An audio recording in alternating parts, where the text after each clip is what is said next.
तो मोदी सरकार ने सरकारी कर्मचारियों को बड़ा तोहफा दिया है। यूपीएस यानी कि यूनिफाइड पेंशन स्कीम को मंजूरी दे दी गई है।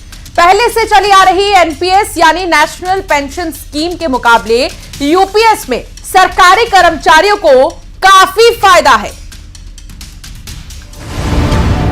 सरकारी कर्मचारियों को मोदी सरकार का तोहफा, 23 लाख सरकारी कर्मचारियों को मिलेगा फायदा।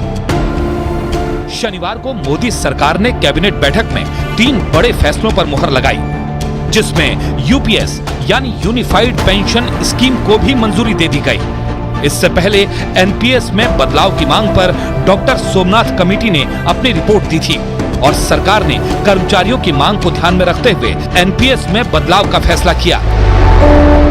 देश भर में सरकारी कर्मचारियों की तरफ से हमेशा मांग आती रही कि जो एनपीएस स्कीम है उसमें सुधार किए जाए। यूनिफाइड पेंशन स्कीम का रिकमेंडेशन इस कमेटी ने किया और आज प्रधानमंत्री श्री नरेंद्र मोदी जी की अध्यक्षता में यूनियन कैबिनेट ने यूनिफाइड पेंशन स्कीम को अप्रूव किया है, इसको अनुमोदित किया है और ये स्कीम अभी आने वाले समय में लागू होगी। यूनिफाइड पेंशन स्कीम में 5 बड़े पॉइंट हैं, जिनमें पहला निश्चित पेंशन, दूसरी निश्चित पारिवारिक पेंशन, तीसरा न्यूनतम पेंशन का प्रावधान, चौथा महंगाई का समायोजन और 5वां ग्रेजुएटी शामिल है। 25 साल की नौकरी करने वालों को इस स्कीम का पूरा लाभ मिलेगा और ऐसे कर्मचारियों की नौकरी के अंतिम 12 महीनों में मिलने वाली बेसिक सैलरी का 50% पेंशन दी जाएगी, जबकि 10 साल की नौकरी करने वालों को 10,000 रुपए पेंशन मिलेगी।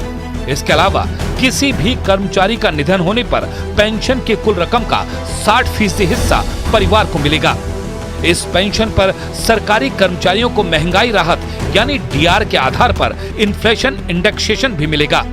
इसके अलावा कर्मचारी के रिटायरमेंट के वक्त उसे एक मुश्त राशि भी मिलेगी। सरकार की तरफ से बताया गया कि केंद्र सरकार के कर्मचारी यह खुद तय कर सकेंगे कि वो एनपीएस में बने रहें या यूपीएस में शामिल हों।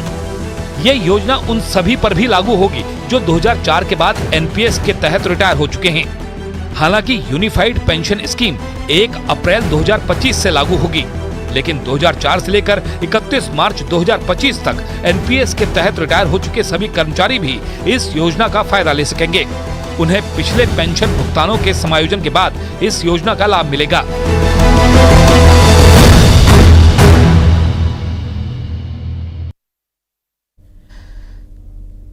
यूनिफाइड पेंशन स्कीम के ऐलान के साथ ही इस पर राजनीति भी शुरू हो गई है।